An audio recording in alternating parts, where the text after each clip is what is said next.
નમસ્કાર વહાલા વિદ્યાર્થી મિત્રો, સ્વાગત છે આપ સર્વ વિદ્યાર્થી મિત્રોનું તમારી પોતાની યુટ્યુબ ચેનલમાં। આજે આપણે ધોરણ 12ના વાણિજ્ય વ્યવસ્થા અને સંચાલન વિષયના પાઠ નંબર 1 સંચાલનનું સ્વરૂપ અને મહત્વ ના સ્વાધ્યાયનું સંપૂર્ણ સોલ્યુશન મેળવીશું। આપણી આ ચેનલમાં ધોરણ 12 વાણિજ્ય વ્યવસ્થા અને સંચાલન વિષયના બધા જ પાઠના સ્વાધ્યાયના સોલ્યુશન મૂકી દીધેલ છે। તેની લિંક ડિસ્ક્રિપ્શન બોક્સમાં આપી દીધી છે। तो विद्यार्थी मित्रों सौप्रथम जोईए प्रश्न नंबर 1। नीचेना प्रश्नोना जवाब माटे साचो विकल्प शोधो। तेमां पहेलो सवाल छे अन्य व्यक्तिओ पासेथी काम लेवानी कळाने शुं कहे छे। तो विद्यार्थी मित्रों अहीं आपणने 4 विकल्प आपेला छे। जवाबमां आवशे विकल्प बी संचालन। त्यारबाद तेमां बीजो सवाल छे प्रवृत्तिनी दृष्टिए संचालन केवी प्रवृत्ति छे। तो जवाबमां लखशुं विकल्प अ सर्वव्यापी। त्यारबाद तेमां त्रीजो सवाल छे ज्ञानने अमलमां मूकवानी सरळ पद्धति एटले शुं। तो जवाबमां लखशुं विकल्प सी कला। त्यारबाद तेमां चौथो सवाल है व्यवसायी मंडळो पोताना व्यवसाय माटे कई बाबतोनुं घडतर करे छे। तो जवाबमां आवशे विकल्प सी आचार संहिता। पांचमो सवाल है संचालननी सपाटीओ केटली छे। तो जवाबमां आवशे विकल्प सी 3। त्यारबाद तेमां छठो सवाल है उच्च सपाटी संचालनमां कोनो समावेश थाय छे।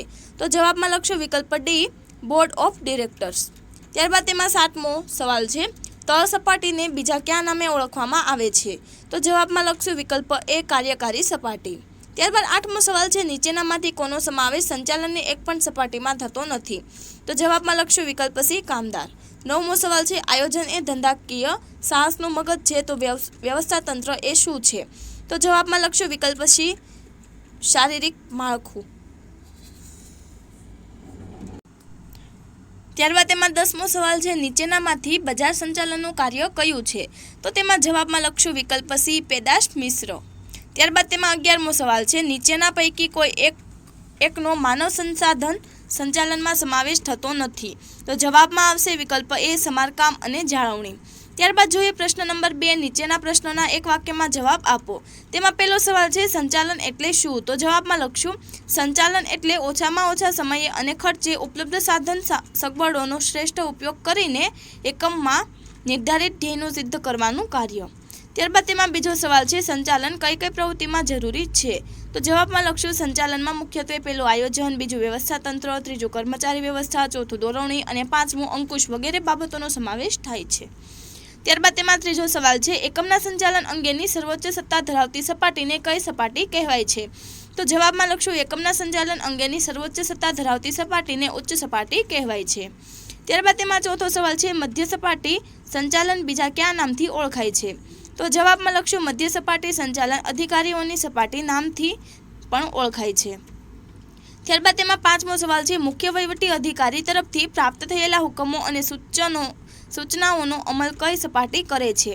तो जवाब में लखशुं मुख्य वहीवटी अधिकारी तरफथी प्राप्त थयेला हुकमों अने सूचनाओनो अमल तळ सपाटी, निम्न सपाटी, निरीक्षकोनी सपाटी के कार्यकारी सपाटी करे छे। त्यारबाद तेमां छठो सवाल है यंत्रोनी गोठवणी अने समारकामने लगता कार्यो संचालननी कई सपाटीए थाय छे। तो जवाब में लखशुं यंत्रोनी गोठवणी अने समारकामने लगता कार्यो संचालननी तळ सपाटीए थाय छे। 7मो सवाल है पेदाश मिश्रमा क्या क्या गुणधर्मोनो समावेश थाय छे। तो जवाब में लखशुं पेदाश मिश्रमा पेदाशना रूप, रंग, कद, आकार, वजन, छाप, पेकिंग, कार्य संबंधी खातरी, वेचाण पछीनी सेवाओं अने पेदाश वैविध्यकरणना गुणधर्मोनो समावेश थाय छे। त्यारबाद तेमां 8मुं छे आईआईएम નું વિસ્તૃત રૂપ લખો। તો જવાબમાં લખશો આઈઆઈએમ નું વિસ્તૃત રૂપ ઇન્ડિયન ઇન્સ્ટિટ્યૂટ મેનેજમેન્ટ છે। ત્યારબાદ 9મું છે એમબીએ નું વિસ્તૃત રૂપ લખો। તો જવાબમાં લખશું એમબીએ નું વિસ્તૃત રૂપ માસ્ટર ઓફ બિઝનેસ એડમિનિસ્ટ્રેશન છે। 10મું છે સીઈઓ નું વિસ્તૃત રૂપ લખો। તો જવાબમાં લખશું સીઈઓ નું વિસ્તૃત રૂપ ચીફ એક્ઝિક્યુટિવ ઓફિસર છે। ત્યારબાદ જોઈએ પ્રશ્ન નંબર 3। નીચેના પ્રશ્નોના ટૂંકમાં જવાબ આપો। તેમાં પહેલો સવાલ છે સંચાલનની ઉચ્ચ સપાટીએ થતા કોઈ પણ બે કાર્યો જણાવો। તો જવાબમાં લખશું સંચાલનની ઉચ્ચ સપાટીએ થતા બે કાર્યો આ પ્રમાણે છે। પહેલું ડિરેક્ટરો ધંધાકીય એકમના ટ્રસ્ટી તરીકેનું કાર્ય કરે છે। બીજું ધંધાકીય એકમના મુખ્ય અને ગૌણ ઉદ્દેશો નક્કી કરે છે। બીજો સવાલ છે સંચાલનથી સમાજને क्या લાભ મળે છે। તો જવાબમાં લખશું દરેક ધંધાકીય એકમ સમાજમાં રહીને સમાજના સાધનોનો ઉપયોગ કરીને સમાજના લોકોના લાભાર્થે પોતાની કામગીરી કરે છે। ધંધાકીય એકમની સફળતા સમાજની સમૃદ્ધિ અને સુખાકારીમાં વધારો કરે છે। ધંધાકીય એકમો વિવિધ વસ્તુઓ અને સેવાઓનું ઓછી પડત ઉત્પાદન કરે છે। ધંધાકીય એકમો વસ્તુઓ કે સેવાઓનું ઉત્પાદન કરી રોજગારીમાં વધારો કરે છે। સમાજને વાજબી કિંમતે વસ્તુઓ અને સેવાઓ પૂરી પાડે છે, તેથી સમગ્ર સમાજનું કલ્યાણ થાય છે। તેમાં ત્રીજો સવાલ છે આયોજન એટલે શું? તો જવાબમાં લખશું નક્કી કરેલા ધ્યેયોની સિદ્ધિ માટે ક્યારે, કેવી રીતે, કેટલા પ્રમાણમાં કરવાનું છે અને કાર્ય ક્યારે પૂર્ણ થવાનું છે તેની અગાઉથી નક્કી કરવામાં આવતી બુદ્ધિપૂર્વકની વિચારણાને આયોજન કહે છે। વર્તમાન સમયમાં ભવિષ્ય માટેની પૂર્વ વિચારણા કરવી તેનું નામ આયોજન। ચોથો સવાલ છે પ્રબંધ કે વ્યવસ્થા તંત્રનો અર્થ આપો। તો જવાબમાં લખશું આયોજન દ્વારા નક્કી કરેલા ધ્યેય, નીતિ, કાર્યક્રમ વગેરેની સિદ્ધિ માટે એકમની પ્રવૃત્તિઓને વિવિધ વિભાગોમાં વિવિધ માનવ જૂથો વચ્ચે વહેંચી દેવામાં આવે છે। તેમને સત્તા અને જવાબદારીની વહેંચણી કરવામાં આવે છે, તેને વ્યવસ્થા તંત્ર કે પ્રબંધ કહે છે। ત્યારબાદ તેમાં પાંચમો સવાલ છે સંકલનનો અર્થ આપો। તો જવાબમાં લખશું સમગ્ર ધંધાકીય એકમની જુદા જુદા કર્મચારીઓ દ્વારા થતી પ્રવૃત્તિઓ કે કાર્યો વચ્ચે એક સૂત્રતા કે સુમેળ સાધવાના કાર્યને સંકલન કહે છે। એકમની અંદર કાર્ય કરતી તમામ વ્યક્તિઓ એકમના લક્ષ્યાંકોની સિદ્ધિ માટે એકજૂટ તરીકે કાર્ય કરે તે જોવાનું કાર્ય સંકલનનું છે। છઠ્ઠો સવાલ છે સંચાલનની ઉચ્ચ સપાટીએ કોનો સમાવેશ થાય છે? તો જવાબમાં લખશું સંચાલનની ઉચ્ચ સપાટીમાં સંચાલક મંડળ, મુખ્ય વહીવટી અધિકારી, chairman, managing director, general manager જેવા અધિકારીઓનો સમાવેશ થાય છે। ત્યારબાદ તેમાં સાતમો સવાલ છે બજાર સંચાલનના મુખ્ય તત્વો કયા છે? તો જવાબમાં લખશું બજાર ક્રિયા સંચાલન એક એવી પ્રક્રિયા છે જેના દ્વારા ગ્રાહકોની જરૂરિયાત નક્કી કરવામાં આવે છે, તેને માલ કે સેવામાં પરિવર્તિત કરવામાં આવે છે અને ત્યારબાદ આ માલ કે સેવાને આખરી ઉપભોક્તા કે ગ્રાહક કે વાપરનાર તરફ લઈ જવામાં આવે છે કે જેથી તે અમુક નિર્ધારિત ગ્રાહક વિભાગ કે વિભાગોની જરૂરિયાત સંતોષી શકે, તેમાં વ્યવસ્થા તંત્રને મળી શકતા સાધનોનો ઇષ્ટતમ ઉપયોગ થઈ શકે તે રીતે નફાકારકતા પર ભાર મૂકવામાં આવે છે। આ રીતે બજાર સંચાલનનો મુખ્ય હેતુ ગ્રાહકનો સંતોષ કે ગ્રાહક અભિમુખતા છે। ત્યારબાદ તેમાં આઠમો સવાલ છે કિંમત અંગેના નિર્ણયોમાં કઈ કઈ બાબતોનો સમાવેશ થાય છે? તો જવાબમાં લખશું કિંમત અંગેના નિર્ણયોમાં કિંમત નિર્ધારણ, વેચાણ નીતિ, શાક નીતિ, વટાવ અંગેની નીતિ, જથ્થાબંધ કે છૂટક વેપાર, મધ્યસ્થીઓનું મિશ્રણ વગેરે અનેક બાબતોનો સમાવેશ થાય છે। નવમો સવાલ છે કર્મચારી વ્યવસ્થાની સમજ આપો। તો જવાબમાં લખશું ડૉક્ટર જ્યોર્જ આર ટેરીના મતે કર્મચારી વ્યવસ્થાનો ઉદ્દેશ સંતોષકારક અને સંતુષ્ટ કર્મચારી દળ ઊભું કરવાનો, જાળવી રાખવાનો અને વિકસાવવાનો છે। જ્યાં એકમ હોય ત્યાં કર્મચારીઓ હોય જ, તેમના વિનાનું એકમ એ આત્મા વિનાના હાડપિંજર જેવું જ છે। કોઈપણ એકમની પ્રવૃત્તિ અને સફળતાનો આધાર કર્મચારીઓ પર રહેલો છે। કર્મચારી વ્યવસ્થા એકમમાં યોગ્ય જગ્યાએ, યોગ્ય સમયે, યોગ્ય સંખ્યામાં યોગ્ય લાયકાત ધરાવતા કર્મચારીઓની ભરતી, પસંદગી, તાલીમ, વિકાસ, બઢતી, બદલી, છૂટા કરવા, નિવૃત્તિ તથા તેમને માટે કલ્યાણકારી પ્રવૃત્તિઓ વગેરે પ્રશ્નોનો વિચાર કરે છે। સંતુષ્ટ કર્મચારીઓ હોય તો તેમને ઉત્સાહ અને જુસ્સો વધે છે, પરિણામે એકમની ઉત્પાદકતા અને કાર્યક્ષમતામાં વધારો થાય છે। કોઈપણ ધંધાકીય એકમની સફળતાનો આધાર કર્મચારીઓ પર રહેલો છે। ત્યારબાદ તેમાં જોઈએ પ્રશ્ન નંબર 4, નીચેના પ્રશ્નોના મુદ્દાસર જવાબ આપો। તેમાં પહેલો સવાલ છે સંચાલનનું મહત્વ જણાવો।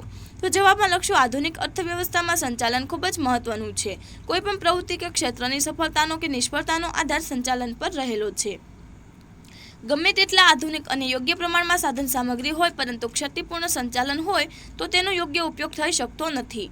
એકમમાં યંત્રોની યોગ્ય ગોઠવણી હોય પરંતુ તે ખામીયુક્ત હોય કે ઉત્તમ પ્રકારની કર્મચારી વ્યવસ્થા હોય પરંતુ સંચાલન યોગ્ય ન હોય તો તે એકમ નિષ્ફળતા પામે છે। એક લેખકે સાચું જ કહ્યું છે કે સાચા સંચાલન વગરની સરકાર એ રેતી પર ચણેલા મહેલ જેવી જ છે। સંચાલનના મહત્વનો ખ્યાલ નીચેની બાબતો પરથી આવી શકે છે। તેમાં પહેલું છે દરેક ક્ષેત્રમાં જરૂરી। તો તેમાં લખશું સંચાલન એ ફક્ત ઉદ્યોગ ધંધામાં જ આવશ્યક છે એવું જ નહીં પરંતુ બે કે વધુ વ્યક્તિઓ એકત્રિત થઈ કાર્ય કરતી હોય તેવી દરેક પ્રવૃત્તિમાં જરૂરી છે।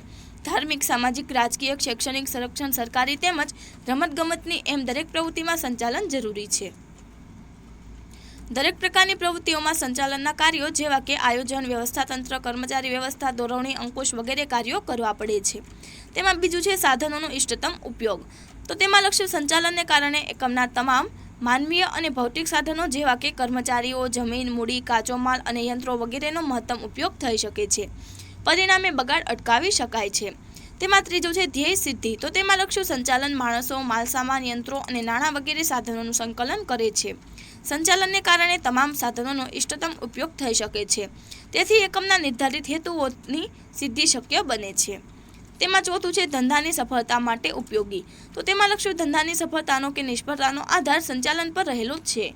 ધંધાકીય એકમની સફળતામાં અન્ય પરિબળોની તુલનામાં સંચાલનનો ફાળો મહત્વનો છે. સંચાલનને કારણે જ નાના ઔદ્યોગિક એકમો મોટા ઔદ્યોગિક એકમોનું સ્વરૂપ ધારણ કરી શકે છે.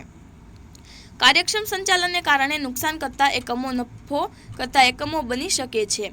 પાંચમું છે રોજગારીની તકોમાં વધારો. તો તેમાં લખશું કાર્યદક્ષ સંચાલન હોય તો કંપની સ્વરૂપનો વિકાસ થાય છે, પરિણામે રોજગારીની તકોમાં વધારો થાય છે. બિનકાર્યક્ષમ સંચાલનને કારણે અનેક કંપનીઓ બંધ થાય છે, પરિણામે બેરોજગારીના પ્રમાણમાં વધારો થાય છે. છઠ્ઠું છે નફામાં વૃદ્ધિ.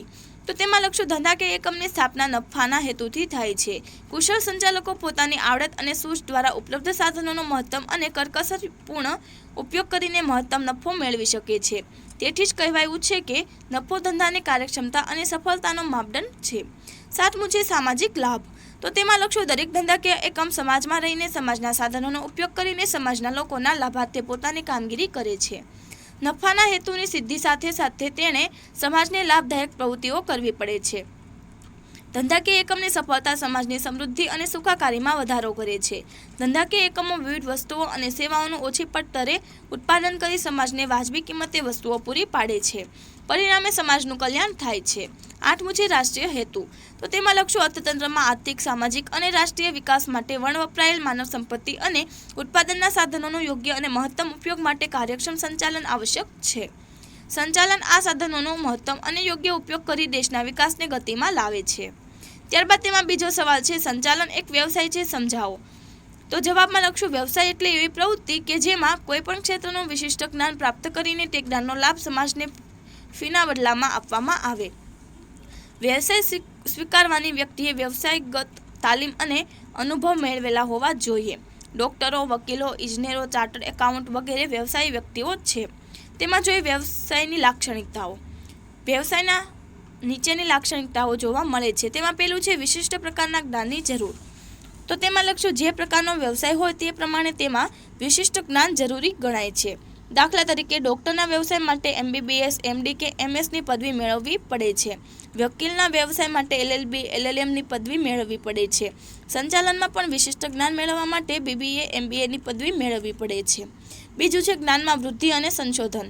તો તેમાં લખશું દરેક વ્યવસાયમાં જ્ઞાનમાં વૃદ્ધિ અને સંશોધન થાય છે. તેમાં સંચાલનમાં પણ અનુભવ અને તાલીમ મેળવીને જ્ઞાનમાં વૃદ્ધિ અને સંશોધન થાય છે. ત્રીજું છે વ્યવસાયી મંડળો.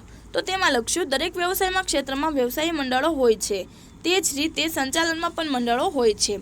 આ મંડળો સંચાલનનું શિક્ષણ અને તાલીમ આપવાનું કાર્ય કરે છે. ભારતમાં સંચાલનનું શિક્ષણ આપતી સંસ્થા IIM જે રાષ્ટ્રીય અને આંતરરાષ્ટ્રીય કક્ષાએ કામગીરી કરે છે, તે સંચાલનના વ્યવસાયને વિકાસ કરવાનું કાર્ય કરે છે. તેમાં ચોથું છે આચાર સંહિતાનું પાલન. તો તેમાં લખશું દરેક વ્યવસાયિક મંડળો પોતાના વ્યવસાયના સભ્યો માટે આચાર સંહિતા ઘડે છે. દરેક સભ્ય આચાર સંહિતાનું ફરજિયાત રીતે પાલન કરવું પડે છે. પાંચમું છે નૈતિક જવાબદારી. તો તેમાં લખશું દરેક વ્યવસાયમાં નૈતિક જવાબદારી મહત્વની બાબત ગણાય છે. જે તે વ્યવસાયિક વ્યક્તિ પોતાના વ્યવસાય પ્રત્યે નિષ્ઠાવાન રહીને નૈતિક જવાબદારી બજાવે તે જરૂરી છે. દાખલા તરીકે ચાર્ટર્ડ એકાઉન્ટના વ્યવસાયમાં પોતાના અસીલની માહિતી જાહેર ન કરવી અને તેને વફાદાર રહેવું એ નૈતિક જવાબદારી છે. આ લક્ષણો જોતા કહી શકાય કે સંચાલન એક વ્યવસાય તરીકે વિકસી રહ્યું છે, જેનો લાભ વ્યક્તિ, સમાજ અને સમગ્ર રાષ્ટ્રને મળે છે.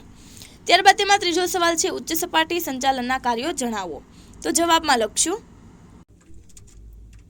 ઉચ્ચ સપાટી સંચાલનના મહત્વના કાર્યો નીચે મુજબ છે. તો તેમાં લખશું ધંધાકીય એકમના મુખ્ય અને ગૌણ ઉદ્દેશો નક્કી કરવા, ધંધાકીય એકમના ટ્રસ્ટી તરીકે કાર્ય કરે છે, ધંધાકીય એકમના મુખ્ય વહીવટી અધિકાર અને ઉચ્ચ અધિકારીઓની નિમણૂક કરવી અને તેમને સત્તા અને જવાબદારીની સોંપણી કરવી. એકમના વિવિધ વિભાગોએ તૈયાર કરેલ અંદાજપત્રોને મંજૂરી આપવી, ધારાકીય જોગવાઈઓનું પાલન કરવું અને એકમ સાથે સંકળાયેલ વિવિધ વર્ગોના હિતની જાળવણી કરવી. એકમનું લાંબા ગાળાનું આયોજન કરી વ્યૂહાત્મક નિર્ણયો લેવા. એકમમાં ઉદ્ભવતા જટિલ પ્રશ્નોની છણાવટ કરવી અને કાનૂની જોગવાઈઓને ધ્યાનમાં લઈ તેનો ઉકેલ લાવવો. ધંધાકીય એકમની વિવિધ યોજનાઓ ઘડવી, તેનો અમલ કરવો અને દેખરેખ રાખવાનું કાર્ય કરવું. એકમના નફાની વહેંચણી કરવી એટલે કે નફા પૈકી કેટલી રકમ અનામત રાખવી, કેટલી રકમનું ધંધામાં પુનઃરોકાણ કરવું અને કેટલી રકમ ડિવિડન્ડ તરીકે વહેંચવી. વિવિધ પ્રવૃત્તિઓને લગતા અહેવાલોનો અભ્યાસ કરી જરૂરી સૂચનો કરવા. જે કામગીરી કરવાની હોય તેની ગોઠવણી કરવી. ત્યારબાદ તેમાં ચોથો સવાલ છે સંચાલનની વિવિધ સપાટીઓ વચ્ચેના તફાવત ઉપરોક્તના કોઈ પણ 5 મુદ્દા લખો. તો જવાબમાં લખશું સંચાલનની ઉચ્ચ સપાટી, મધ્યમ સપાટી અને તળ સપાટી વચ્ચેનો તફાવત નીચે મુજબ છે. તેમાં જોઈએ તો વિદ્યાર્થી મિત્રો, તેમાં ઉચ્ચ સપાટી, મધ્યમ સપાટી અને તળ સપાટી વચ્ચે તફાવત જોઈશું. તેમાં પહેલું છે સંચાલન અને વહીવટ. તો ઉચ્ચ સપાટીમાં સંચાલનનું પ્રમાણ વધુ અને વહીવટનું પ્રમાણ ઓછું હોય છે, જ્યારે મધ્યમ સપાટીમાં સંચાલનનું પ્રમાણ ઓછું અને વહીવટનું પ્રમાણ વધુ હોય છે, અને તળ સપાટીમાં સંચાલનનું પ્રમાણ ખૂબ ઓછું અને વહીવટનું પ્રમાણ સૌથી વધુ હોય છે.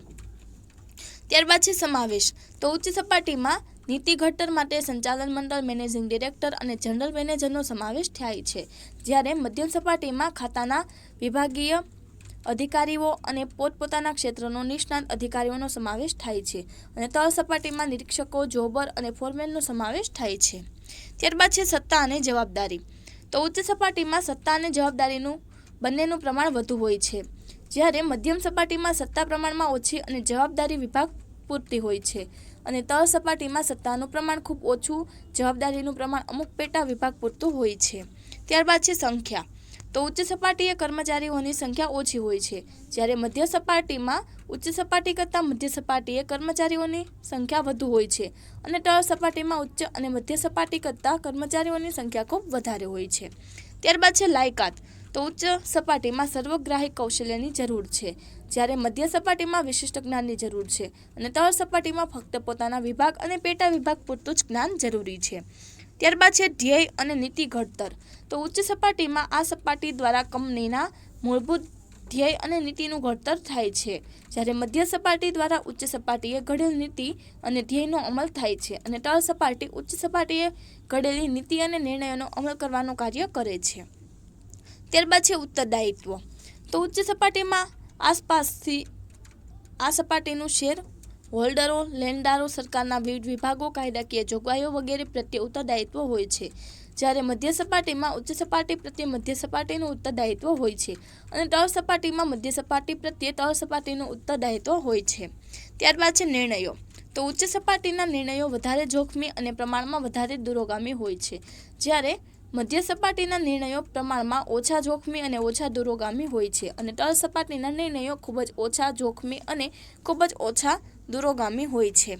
ત્યારબાદ તેમાં 5મો સવાલ છે સંકલનનું મહત્વ જણાવો. તો જવાબમાં લખશું સંચાલન પ્રક્રિયાના દરેક તબક્કે સંકલન અનિવાર્ય છે, તેના દ્વારા ધ્યેય સિદ્ધિની ખાતરી મળે છે. સંકલનનું મહત્વ નીચેની બાબતોથી સ્પષ્ટ થાય છે.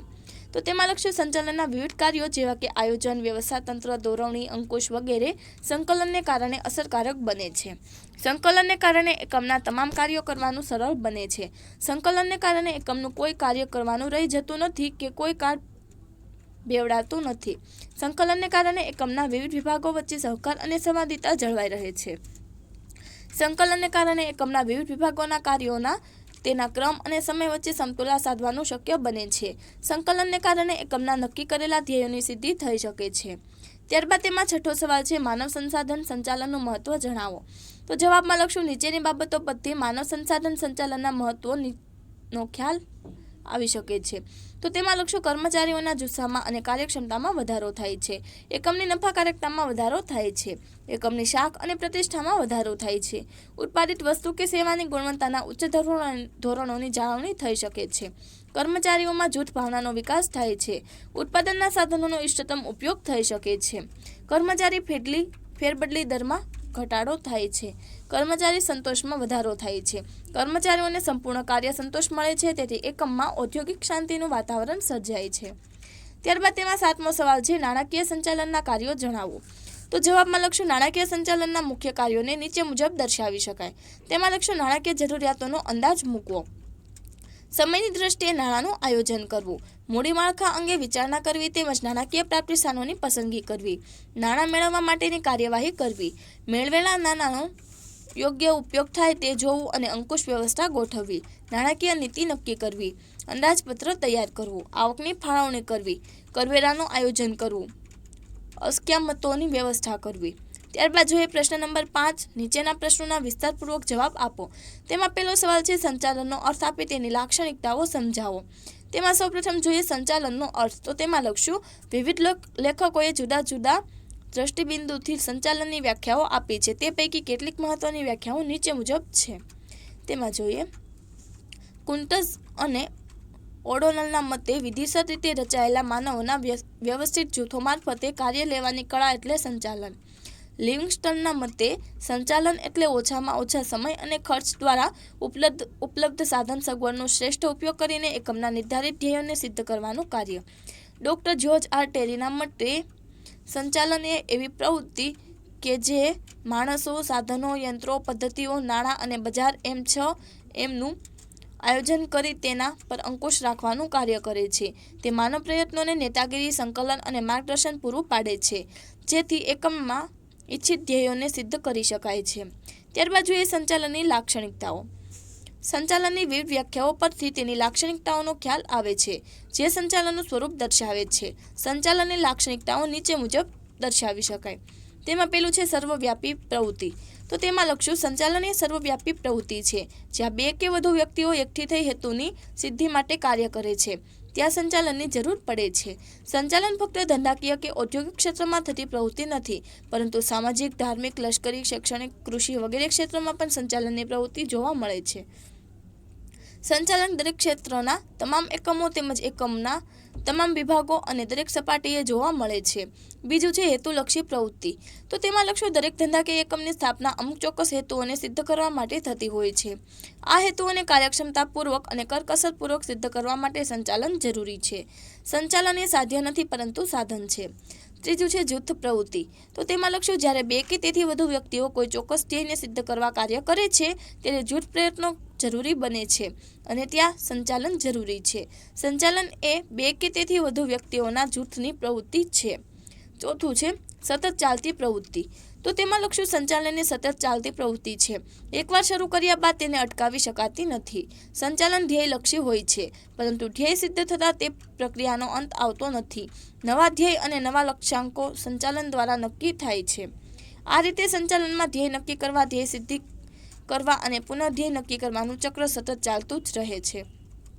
પાંચમું છે માનવીય પ્રવૃત્તિ. તો તેમાં લખશું સંચાલન એ સર્વવ્યાપી હોવા છતાં તેનો સંબંધ માનવજાતની પ્રવૃત્તિઓ પૂરતો મર્યાદિત છે.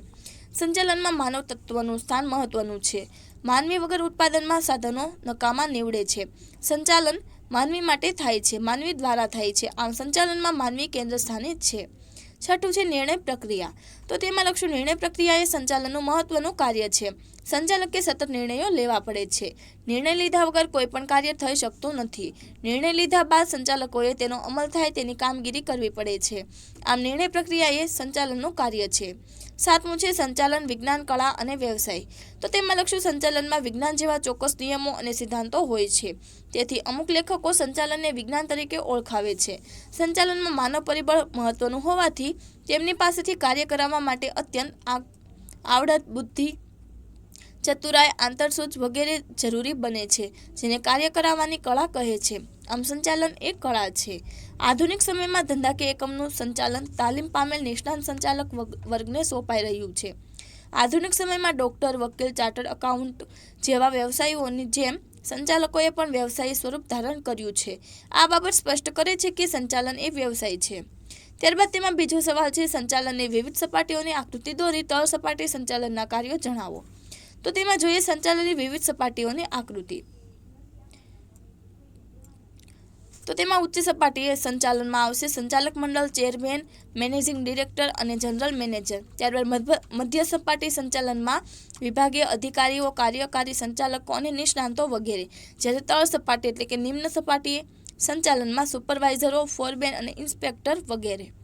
તેમાં જોઈએ તળ સપાટી સંચાલનના કાર્યો. તેમાં લખશું સંચાલનની ઉચ્ચ સપાટીએ લીધેલા નિર્ણયો અને નીતિનું અમલીકરણ કાર્ય આ સપાટીએ થાય છે. તેથી તેને સંચાલનની કાર્યકારી સપાટી કહે છે. આ સપાટીએ થતા કાર્યો નીચે પ્રમાણે છે. તેમાં જોઈએ પોતાના વિભાગના કામદારોના કાર્યનું નિરીક્ષણ કરવું, કામદારોમાં શિસ્ત અને જુસ્સો વધે તેવા પ્રયત્નો કરવા, પોતાના વિભાગના રોજબરોજના કાર્યો અંગેનું આયોજન કરવું, કર્મચારીઓને લગતા કાર્યો જેવા કે બદલી, બઢતી, તાલીમ, વિકાસ વગેરે કરવા, વિભાગીય અધિકારી તરફથી પોતાના વિભાગના કાર્યો કરવા માટે જરૂરી હુકમો, સૂચનાઓ અને કાર્યક્રમો પ્રાપ્ત કરવા, યંત્ર વિન્યાસ એટલે કે યંત્રોની ગોઠવણી, યંત્રોનું સમારકામ અને જાળવણીને લગતા કાર્યો કરવા, કામદારોને કાર્ય કરવા માટે યંત્રો, કાચો માલ સામાન તેમજ અન્ય સાધન સામગ્રીની વ્યવસ્થા કરવી, કર્મચારીઓના વાજબી પ્રશ્નોનો યોગ્ય નિકાલ લાવવો, ઉચ્ચ સપાટીએ લીધેલા નિર્ણયો અને નીતિઓનો અમલ કરવો, તળ સપાટીએ થતી વિવિધ પ્રવૃત્તિઓ અંગે અહેવાલો, કામદારોના સૂચનો અને ફરિયાદો મધ્ય સપાટીને મોકલી આપવા, કર્મચારીઓને કાર્યની સોંપણી કરવી તેમજ યોગ્ય કામગીરીનું વાતાવરણ સર્જવું. ત્યારબાદ તેમાં ત્રીજો સવાલ છે સંકલનનો અર્થ આપી લાક્ષણિકતાઓ સમજાવો. તો જવાબ જોઈએ. સૌપ્રથમ છે સંકલનનો અર્થ. તો તેમાં લખશું ધંધાકીય એકમના વિવિધ વિભાગોમાં કર્મચારીઓ દ્વારા થતા વિવિધ કાર્યો વચ્ચે એક સૂત્રતા કે સુમેળ સાધવાનું કાર્ય એટલે સંકલન. તેમાં જોઈએ સંકલનની લાક્ષણિકતાઓ. સંકલનની લાક્ષણિકતાઓ નીચે મુજબ દર્શાવી શકાય. સંચાલનના આયોજનના કાર્યથી અંકુશનું કાર્ય કરતા સંકલન જરૂરી બને છે. સંકલન વગર સંચાલન પ્રક્રિયા શક્ય નથી. સંકલનનું કાર્ય સંચાલનની દરેક સપાટીએ થાય છે. સંકલનની સફળતા માટે કાર્યક્ષમ માહિતી સંચારની વ્યવસ્થા જરૂરી છે. સહકાર વગર સંકલન શક્ય નથી. એકમની વિવિધ પ્રવૃત્તિઓ વચ્ચે સંકલન સધાય તે માટે વિવિધ પ્રવૃત્તિઓ કરતા દરેક કર્મચારીઓનો સહકાર આવશ્યક બને છે. સંકલનને કારણે ધંધાકીય એકમના સાધનોનો મહત્તમ ઉપયોગ કરવાનું શક્ય બને છે. સંચાલનના દરેક કાર્યમાં સંકલન સમાયેલ છે, તેથી સંકલનને સંચાલનનો આત્મા કહે છે. ત્યારબાદ તેમાં ચોથો સવાલ છે માર્કેટિંગ એટલે કે બજારીય સંચાલનનો અર્થ આપી તેના કાર્યો સમજાવો. તો જવાબ જોઈએ. માર્કેટિંગ એટલે કે બજારીય સંચાલનનો અર્થ. તેમાં લખશું વિશાળ અર્થમાં કહીએ તો માલ કે સેવાનો ઉત્પાદન પાસેથી ગ્રાહકો સુધી પહોંચાડવાની પ્રક્રિયા એટલે માર્કેટિંગ સંચાલન.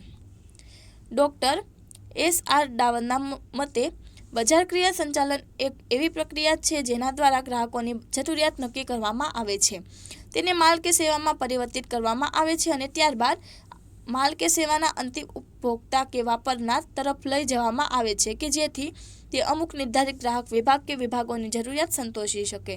તેમાં વ્યવસાય તંત્રને મળી શકતા સાધનોનો ઇષ્ટ ઉપયોગ થઈ શકે તે રીતે નફાકારકતા પર ભાર મૂકવામાં આવે છે. ત્યારબાદ જોઈએ બજાર ક્રિયા સંચાલનના કાર્યો. બજાર ક્રિયા સંચાલનના મુખ્ય કાર્યો નીચે મુજબ દર્શાવી શકાય. તેમાં પહેલું છે પેદાશ કે પેદાશ મિશ્ર. તો તેમાં લખશું આ બજાર ક્રિયાનું મૂળ તત્વ છે. તેમાં નવી પેદાશના ઉત્પાદન કે હયાત પેદાશના વિકાસના નિર્ણયનો સમાવેશ થાય છે. તેમાં પેદાશના રૂપ, રંગ, કદ, આકાર, વજન, છાપ, પેકિંગ, કાર્ય સંબંધી ખાતરી, વેચાણ પછીની સેવાઓ અને પેદાશ વૈવિધ્યકરણ વગેરે અંગેના નિર્ણયોનો સમાવેશ થાય છે. બીજું છે કિંમત. તો તેમાં લક્ષ્ય પેદાશ કે સેવાના વિનિમય માટેનો જરૂરી માપદંડ એ કિંમત કે ભાવ છે. વર્તમાન ગ્રાહકો યોગ્ય ગુણવત્તાવાળી વસ્તુઓ વાજબી કિંમતે મળે તેવી અપેક્ષા રાખે છે, તેથી પેદાશની કિંમત ખૂબ કાળજી રાખીને નક્કી કરવી જોઈએ.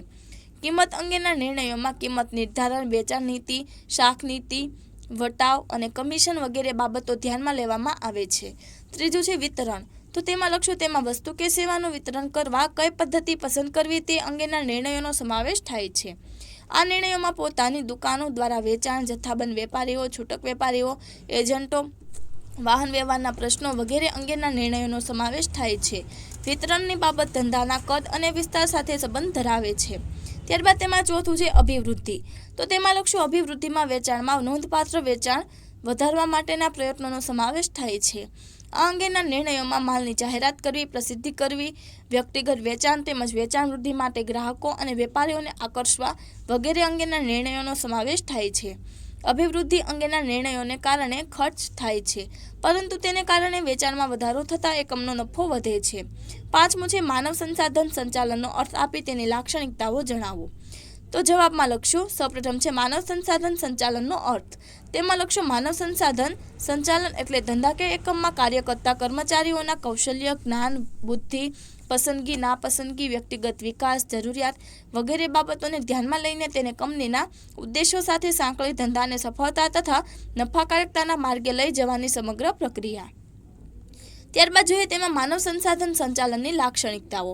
માનવ સંસાધનની લાક્ષણિકતાઓ નીચે મુજબ દર્શાવી શકાય. તેમાં લખશો માનવ સંસાધનમાં કર્મચારીઓની ભરતી, પસંદગી, તાલીમ, બઢતી, બદલી, દોરવણી વગેરે કાર્યોનો સમાવેશ થાય છે. માનવ સંસાધન સંચાલનમાં કર્મચારીઓના વ્યક્તિગત ધ્યેયનો ધંધાકીય એકમના ધ્યેય સાથે સાંકળી દરેક ધ્યેય સિદ્ધ કરવામાં આવે છે. માનવ સંસાધન સંચાલનનું મૂળભૂત કાર્ય છે એકમના કર્મચારીઓને મૂલ્યવાન મિલકત સમજીને તેઓનું સંચાલન કરવાનું છે. તેમાં કર્મચારીઓને યોગ્ય તાલીમ આપીને તેમના વિકાસ માટેની યોગ્ય કાર્યવાહી કરવામાં આવે છે. માનવ સંસાધન સંચાલન કર્મચારીઓની કામગીરીનું મૂલ્યાંકન કરી તેમનું યોગ્ય સ્થાન નક્કી કરવાનું કાર્ય કરે છે. માનવ સંસાધન સંચાલન દ્વારા કર્મચારીઓનો ફેરબદલી દર ઘટાડી શકાય છે તેમજ કુશળ કર્મચારીઓને કંપનીમાં ટકાવી રાખી શકાય છે. માનવ સંસાધન સંચાલનમાં કર્મચારીઓને યોગ્ય વાતાવરણ પૂરું પાડવામાં આવે છે. પરિણામે કર્મચારીના જુસ્સા અને કાર્યક્ષમતામાં વધારો થાય છે. તેથી કંપનીના મૂલ્યોની જાળવણી થાય છે તેમજ એકમના ધ્યેયો સિદ્ધ કરી શકાય છે. ત્યારબાદ તેમાં છઠ્ઠો સવાલ છે, ઉત્પાદન સંચાલનનો અર્થ આપી તેના કાર્યો જણાવો. તો તેમાં જોઈએ ઉત્પાદન સંચાલનનો અર્થ. તેમાં લખશું ઉત્પાદન સંચાલન એટલે ઉત્પાદનનું આયોજન કરવાની, કાર્યક્રમ નક્કી કરવાની, સંકલન સાધવાની, દોરવણી આપવાની અને અંકુશ રાખવાની પ્રક્રિયા. શ્રી R.D. વાઇલ્ડના મતે ઉત્પાદન સંચાલન ઉત્પાદન પદ્ધતિઓની ડિઝાઇન તૈયાર કરવા સાથે અને તે અનુસાર ઉત્પાદન થાય છે કે નહીં તે જોવા સાથે સંબંધ ધરાવે છે. ત્યારબાદ તેમાં જોઈએ ઉત્પાદન સંચાલનના કાર્યો. ઉત્પાદન સંચાલનના કાર્યક્ષેત્રમાં નીચેના કાર્યોનો સમાવેશ થાય છે. તેમાં ઉત્પાદન આયોજન કરવું, ઉત્પાદન સંશોધન કરવું, વસ્તુ વિકાસ તેમજ પેદાશ મિશ્રની પસંદગી કરવી, ટેકનોલોજી અને યંત્રોની પસંદગી કરવી, ધંધાની સ્થાન પસંદગી અને વિન્યાસ અંગેનો નિર્ણય લેવો, માલ સામગ્રી અને ઉત્પાદન માટે અન્ય જરૂરિયાતો અંદાજવી, ઉત્પાદન અંકુશ રાખવો, ગુણવત્તા અંકુશ રાખવો, ખર્ચ કે પડતર અંકુશ તથા ઉત્પાદકતાની જાળવણી અને વૃદ્ધિ થાય તેવા કાર્યો કરવા, ઉત્પાદનમાં વૈવિધ્યકરણ અને સરળીકરણ અપનાવવું. તો વિદ્યાર્થી મિત્રો, તમે આ સોલ્યુશન જોયું, સાંભળ્યું અને સમજ્યા તે બદલ આપનો ખૂબ ખૂબ આભાર. તેમજ આ વિડીયોની લિંક તમે તમારા મિત્રો અને દોસ્તોને જરૂરથી શેર કરજો.